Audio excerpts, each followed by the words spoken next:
Hi friends, serial அரங்கம் சேனலுக்கு உங்களை அன்போடு வரவேற்கிறேன். நம்ம சேனலை நீங்கள் இப்போ தான் ஃபஸ்ட் டைம் பார்க்குறீங்கன்ற மாதிரி இருந்தால் என்ன பண்ணணும்? பக்கத்தில் இருக்கிற சப்ஸ்கிரைப் பட்டனை கிளிக் பண்ணி வச்சுக்கணும். பக்கத்துலேயே இருக்கிற நோட்டிஃபிகேஷன் பெல் ஐக்கான்லேயும் ஆல் சிம்பிளை நீங்கள் கிளிக் பண்ணிட்டீங்கன்னா நம்ம வீடியோ அப்லோட் பண்ண நெக்ஸ்ட்டு செகண்டே உங்களுக்கு நோட்டிஃபிகேஷனில் வந்துடும். சரி, இன்றைக்கி என்ன தேதி? ஜூன் 17ஆம் தேதி. இன்றைக்கி அழகே அழகு சீரியலில் சுரேஷோட அம்மா என்னெல்லாம் பிரச்சனை பண்ணுறாங்க பார்த்தரலாமா? மதி ஒன்றுமே பெருசாக சொல்லலை. ஒரு டீ டம்ளரை எடுத்து வைக்கிற ஒரு பிரச்சனை தான். ஏன் புருஷன் குடித்த டீ டம்ளரை நீ எடுத்து வைக்க மாட்டியா அப்படின்னு அவங்க மாமியார் சொல்லும் போது, இதெல்லாம் ஒரு பேசிக் ஹேபிட்டு. டீ குடிச்சிட்டு அந்த டம்ளரை கொண்டு போய் சிங்கில் ஏன் அவரே போடக்கூடாதா? அதை எடுத்துகிட்டு போகிறதுக்கு ஒரு ஆளா? அதே மாதிரி தான் பெட்டில் ஈர துணியை போடுறது, அழுக்கு துணியை லாண்ட்ரி பேஸ்கெட்டில் போடுறது கிடையாது அப்படின்னு சொல்லிட்டு அவரோட ஹேபிட்ஸை பற்றிலாம் இவங்க பேசினதும் இந்த அம்மா நெஞ்சு வலி வர மாதிரி நடிக்க ஆரம்பிச்சிடுறாங்க. இப்போ பார்த்தா சுரேஷ்க்கு அவசரமாக கால் பண்ணி, உங்க அம்மா இங்க சாக கிடக்குறா, நீ என்னடா இன்னும் போலீஸ் ஸ்டேஷன்ல உட்காந்துட்டு இருக்க, உன் பொண்டாட்டியால தான் இவ்வளவும் அப்படின்னு சொல்ல பதறி அடிச்சுட்டு ஒரு பக்கம் சுரேஷ் வர, இந்த பக்கம் இவங்க நடிப்பு தாழ முடியாம உடனே மலர் பாக்யராஜ்க்கு ஃபோன் அடிக்கிறாங்க. அவர் பார்த்தீங்கன்னா பேங்க்கில் ஒரு முக்கியமான லோன் விஷயமா ஒரு கஸ்டமர்கிட்ட பேசிகிட்டு இருக்காங்க. மலர் ஃபோன் அடிக்கும் போது என்னாச்சு அப்படிங்கும் போது, இவங்க வீட்டில் பெரிய பிரச்சனை ஆயிடுச்சுங்க அப்படின்றாங்க. என்னாச்சுங்கும் போது, பிரச்சனைனா சாதாரண ஒரு விஷயத்தில் ஆரம்பிச்சது தான். இந்த சுரேஷ் டீ குடிச்சிட்டு அந்த டம்ளர் அப்படியே வச்சுட்டு போயிட்டான். அதை அத்தை கொண்டு போய் நீயே எடுத்து போடலன்னு மதிக்கிட்ட கேட்க, இதெல்லாம் ஒரு சின்ன விஷயம், இதை உங்கள் பையனே செய்ய மாட்டாங்களா அப்படின்னு சொல்லிட்டு கேட்க, வழக்கு தெரியாமல் வளர்த்துட்டீங்க அப்படின்ற மாதிரி மதி பேசினாதான் அத்தை இப்போ நெஞ்சு வலிக்குது அப்படின்னு உட்காந்துட்டு இருக்காங்க. சுரேஷ்க்கு வர ஃபோன் பண்ணி வீட்டுக்கு வர சொல்லிட்டாங்க அப்படின்ற மாதிரி மலர் சொல்லிட்டு இருக்காங்க. பிரச்சனை வேற விதமாக போயிட்டு இருக்கு அப்படிங்கும் போது, உடனே நான் வேணா கிளம்பி வரவா அப்படின்னு பாக்யராஜ் கேட்குறாரு. ஆனால் மலர் வேணாங்க, இவங்க இந்த மாதிரி தான் பண்ணுவாங்க, நமக்கு தெரியாதா, அதனால நான் பார்த்துக்கிறேன், நீங்கள் அங்கே பேங்க்ல என்ன வேலையோ அதை பாருங்க அப்படின்றாங்க. இப்படி சொல்றவங்க முதல்ல பாக்யராஜுக்கு ஃபோன் பண்ணி சொல்லியே இருக்கக்கூடாது. மலர் இந்த மாதிரி சொன்னதுக்கப்புறம் பாக்யராஜ்னால அங்கே பேங்க்ல வேலையே பார்க்க முடியல. அந்த பேங்க் லோன் டாக்குமெண்ட்ஸ் எல்லாத்தையும் இன்னொருத்தவங்க கிட்ட கொடுத்து செக் பண்ண சொல்லிட்டு பாக்யராஜுமே ஒரு பக்கம் வீட்டுக்கு கிளம்பிடுறாரு. இந்த பக்கம் சுரேஷ் வீட்டுக்கு வர, சுரேஷை பார்த்ததுன்னு ஒன்று ஒரே அழுக. சுரேஷ் இவ என்னெல்லாம் வார்த்தை சொல்லிட்டா தெரியுமாடா, பிள்ளைய வளர்க்க தெரியலன்னு சொல்லிட்டாடா, கொஞ்சம் யோசிச்சு பாரு, என்ன மாதிரி யாரையாவது பிள்ளை வளர்க்க முடியுமா? இவ என்னெல்லாம் வார்த்தை பேசிட்டா தெரியுமா? நான்லாம் உயிரோடு இருக்கவே லாய்க்கில்லை, நீ எல்லாம் எதுக்கு பிள்ளை பெத்த, என்ன ஒரு நல்ல பழக்கம் உன் பசங்களுக்கு சொல்லி கொடுத்துருக்கன்ற மாதிரி என்னை இவ தப்பு தப்பா பேசிட்டாதடா, பேசக்கூடாத வார்த்தைலாம் பேசிட்டா. அந்த நேரம் பார்த்து உங்க அப்பா வேற வீட்டில் இல்லை, உங்க அப்பா வீட்டில் இருந்தா இந்த மாதிரி வார்த்தைலாம் அவளை பேச விட்டுருப்பாரா அப்படி இப்படின்னு சொல்லிட்டு ஏகப்பட்ட கட்டுக்கதை, சொல்லக்கூடாத வார்த்தையெல்லாம் சொல்லி என்னை அசிங்கமாக திட்டிட்டா. நான் ஒன்றுமே சொல்லலடா, நீ குடிச்ச அந்த டீ டம்ளரை எடுத்து சிங்கில் போடுன்னு சொன்னடா, அதுக்கு தாண்டா அவன் என்னை அவ்வளோ வார்த்தை கேட்டுட்டா. ஒரு பிள்ளையை பெற்று வளர்க்க தெரியாமல் வளர்த்துருக்கீங்கன்னு சொல்லிட்டாடா, ஒரு நல்ல பழக்கம் கூட நான் சொல்லி கொடுக்கலையாண்டா, என்னென்ன வார்த்தை பேசிட்டா தெரியுமா அப்படி இப்படின்னு சொல்கிறாங்க. அதில் பாதிக்கு பாதி பொய்.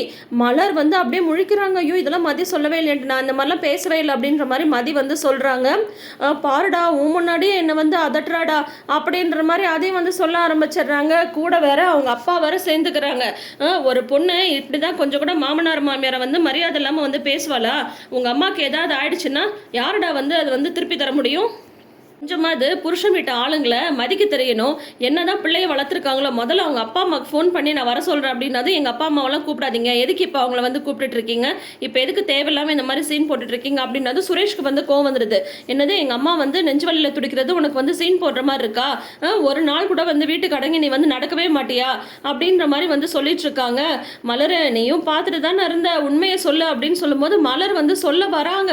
அதுக்குள்ளார வேணாம் நீ எதுவுமே சொல்ல வேணாம், உனக்கு எப்பவுமே அவதான முக்கியம், எனக்கு நடந்த அநியாயத்தை நீ என்னைக்கு கேட்டிருக்க அப்படின்ற மாதிரி அதுக்கு வேற ஒரு பயங்கரமான நடிப்புங்க அவங்க மாமியார். ஆனால் நிறைய வீட்டில் இப்படிதான் நடக்குது. ஒண்ணுமே இல்லாத விஷயத்த பெருசா ஊதி அதை ஒரு சண்டையா புருஷன் பொண்டாட்டிக்குள்ளார வர்ற மாதிரி வச்சு, இப்போ இது பார்த்தா சுரேஷ்கும் மதிக்கும் நல்ல பெரிய பிரச்சனையாகிற மாதிரி தான் அந்த மாமியார் செஞ்சுட்டு இருக்காங்க. இத்தனைக்கும் பார்த்தா அவங்க அப்பா அம்மாவுக்கு ஃபோன் பண்ணக்கூடாதுன்னா கூடாது அப்படின்னு மதி சொல்லிட்டு இருக்காங்க. ஆனால் அதை அவங்க காதுலயே வாங்கல. மதியோட அப்பா அம்மாவுக்கு கால் பண்ணிடுறாங்க. அது பார்த்தா சம்மந்திக்கிட்டேருந்து ஃபோன் வருதுன்னாவே உடனே அவங்களுக்கு பயமாகி போயிடுது. பயந்துட்டே தான் மதியோட அப்பா ஃபோன் எடுக்கிறாரு. சம்மந்தி நல்லா இருக்கீங்களா அப்படிங்கும்போது, உங்களை மாதிரி ஒரு பொண்ணை பெற்று அந்த பொண்ணை எங்கள் வீட்டுக்கு மருமகளாக வந்தால் எப்படி நாங்கள் நிம்மதியாக இருக்க முடியும் அப்படின்னு எடுத்த எடுப்புக்கு இந்த வார்த்தையை தான் சொல்கிறாரு. உடனே அவங்க அப்பா என்ன பண்ணிடுறாரு, ஐயோ ஏதோ பிரச்சனையை கூட்டிட்டா போலன்ட்டு ஃபோனை வந்து ஸ்பீக்கரில் போடுறாங்க. மதியோட அம்மா அப்பா மதியோட தங்கச்சி 3 பேர் வந்து கேட்குறாங்க, என்னாச்சு சம்மந்தி அப்படின்னு சொல்லும்போது, ஒன்றும் இல்லைங்க, ஒரு மாமனார் மாமியாரை ஒரு வார்த்தை உங்கள் பொண்ணு வந்து பேச வர்றது கிடையாது, மரியாதை இல்லாமல் எங்களை வந்து பேசிட்டா, இப்போ நீங்கள் உடனே இங்கே கிளம்பி வாங்க அப்படின்றாங்க. என்னாச்சு சம்மந்தி என்ன விஷயம்னு சொல்லுங்கன்னு போது, ஏன் ஃபோனில் வந்து என்ன விஷயம்னு சொன்னால் தான் வருவீங்களா, கிளம்பி வாங்கன்னா வாங்க அப்படின்ற மாதிரி மிரட்டி விட்டுறாங்க. உடனே இவங்க வந்து பார்த்தா என்னமோ ஏதோன்னு சொல்லிட்டு இவங்களுமே பதறிட்டு கிளம்புறாங்க. அதுக்குள்ளார பாக்யராஜும் வந்து பேங்க்லேருந்து வந்துடுறாரு. ஏண்டா பாக்யராஜ், இங்கே நான் வந்து எந்த நிலமையில வந்து இருக்கேன், யார் மலர் வந்து உனக்கு ஃபோன் அடித்து சொன்னாலா, நீ என்னடா ஆடி அசைஞ்சு இப்போ தான் வர, மலர் ஃபோன் அடித்து உடனே வரணும்னு உனக்கு வந்து தோணலையா அப்படின்ற மாதிரி சொல்கிறாங்க. என்னம்மா என்னாச்சு அப்படின்ற மாதிரி பாக்யராஜ் கேட்கும்போது, அதை ஏண்டா கேட்குற, இவ என்னெல்லாம் பேசிட்டா தெரியுமா, என்னை மரியாதை இல்லாமல் பேசிட்டாடா, என்னை வந்து புள்ள வளர்க்க தெரியாதவன் சொல்லிட்டாடா, நான்லாம் பிள்ளையே பெற்றிருக்க கூடாதாண்டா, நான்லாம் எதுக்கு உயிரோட இருக்கேன்ற மாதிரி வந்து கேட்டுட்டாடா, அப்படி இப்படின்னு அத்தனையும் போய் அவங்க சொன்னதில் 1% கூட உண்மை இல்லை. என்ன நல்ல ஹேபிட் சொல்லி வளர்க்கலன்றது மட்டும் சொல்கிறாங்கல்ல, அது மட்டும்தான் வந்து உண்மை. மீதி எல்லாமே மதி சொல்லாத வார்த்தையாக வந்து சொல்லிட்டு இருக்காங்க. சரி, நெஞ்சு வலிக்குதுன்னு சொல்கிறாங்கல்ல, ஹாஸ்பிட்டலுக்கு போகலான்னு சொல்லிட்டு 2 மகனுங்களும் மாற்றி மாற்றி கூப்பிட்றாங்க.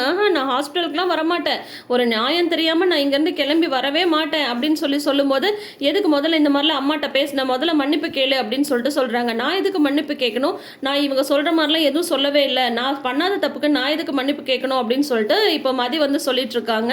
இதோட வந்து பார்த்தா இன்னைக்கு எபிசோட முடிச்சிருக்காங்க. நாளைக்கு வந்து பெரிய விஷயமா போயிடுது. என்னன்னு சொல்லிட்டு பார்த்தா, இவ்வளோ தூரம் சொல்லி உன்னால் மன்னிப்பு கேட்க முடியலன்னா ஒரு நிமிஷம் கூட நீ இந்த வீட்டில் இருக்கக்கூடாது, வெளியில் போ அப்படின்ற மாதிரி சுரேஷ் வந்து மதியை வந்து விரட்டுறாரு.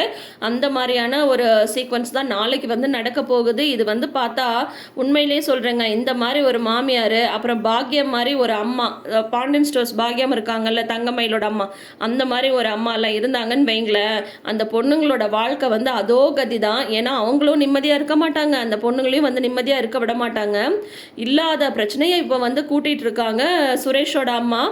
இப்போ வந்து பார்த்தா எப்படி தான் இந்த அம்மாவை வந்து மலர் இத்தனை வருஷம் சமாளிச்சாங்கன்னு சொல்லிட்டு தான் தெரியல. அதுதான் மதி சொன்ன மாதிரி நீங்கள் எல்லாத்துக்கும் வந்து அமைதியாக இருந்திருந்ததா இவங்க வந்து கொஞ்சம் கூட திருந்தவே இல்லை அப்படின்ற மாதிரி மதி வந்து மலரை சொல்கிறாங்க இல்லையா, அது வந்து கரெக்டான ஒரு விஷயந்தான். நமக்கு ஒரு இடத்துல வந்து அநியாயம் நடக்குது, நம்ம மேலே வீண் பழி சுமத்துறாங்க, நம்ம மேலே தப்பு இல்லைன்ற பட்சத்தில் கண்டிப்பாக நம்ம வந்து கேட்கணும். குடும்பத்தில் பிரச்சனை வேணான்னு சொல்லிட்டு அமைதியாக போகிறதுனால தான் நிறைய பிரச்சனை வந்து பெருசாகுது. நம்மளுக்கு அந்த இடத்துல கிடைக்க வேண்டிய மரியாதையே கிடைக்காம போயிடுது. நிறைய இடத்துல சுயமரியாதையை இழந்துட்டு நம்ம வந்து குடும்பம்னு வாழ்கிறன்ற மாதிரி நிறைய சுச்சுவேஷன் வந்து வந்துடுது. ஆனால் அந்த இடத்துல கேட்காத ஒரு கேள்வி நாள் கழித்து கேட்கும்போது அந்த கொஷினுக்கு மதிப்பும் இருக்காது, நம்ம கேட்குறவங்களுக்கு ஒரு மரியாதையும் இருக்காது. இது வந்து நிறைய வீட்டில் நடக்கிற ஒரு விஷயம்தான். மதி சொல்கிற இந்த கருத்தை பற்றி நீங்கள் என்ன நினைக்கிறீங்கன்றதை மறக்காமல் கமெண்ட் செக்ஷனில் வந்து சொல்லுங்கள். நம்ம மேலே தப்பே இல்லாதப்போ நம்ம எதுக்கு அந்த இடத்துல வந்து மன்னிப்பு வந்து கேட்கணும், இவங்க சொன்னது எல்லாமே போய், அப்போ மதி எதுக்கு மன்னிப்பு கேட்கணும் அப்படின்னு சொல்லிட்டு அவங்க கேட்குற ஸ்டாண்ட் வந்து கரெக்டு தான். ஆனால் பிரச்சனை எதுக்கு வேண்டாம், மன்னிப்பு கேட்டு இதோட முடியட்டும் அப்படின்னு மலர் வந்து சொல்கிறாங்க. ஸோ அதுக்கு மதியோட பதிலும் வந்து பார்த்தீங்கன்னா, தப்பே பண்ணாதப்போ நான் எதுக்கு மன்னிப்பு கேட்கணும் அப்படின்ற மாதிரி அவங்க ஸ்டாண்ட் எடுக்கிறாங்க. ஸோ இந்த மாதிரியான பிரச்சனைகள் வந்து நிறைய குடும்பத்தில் அன்றாடம் நடக்கிற ஒரு விஷயமா தான் இருந்துட்டுருக்கு. அதை தான் இப்போ வந்து இந்த சீரியல்லையும் எபிசோட்ஸாக எடுக்கிறாங்க. அழகே அழகு சீரியலோட இவ்வளோ சீக்கிரமாக ஒரு சக்ஸஸ் வந்து கிடச்சிருக்குன்னா ஸ்டோரி வந்து ரொம்ப ரொம்ப யதார்த்தமாக போகிறது தான் காரணம்னு நான் நினைக்கிறேன். நீங்கள் என்ன நினைக்கிறீங்க மறக்காமல் கமெண்ட் செக்ஷனில் சொல்லுங்கள்.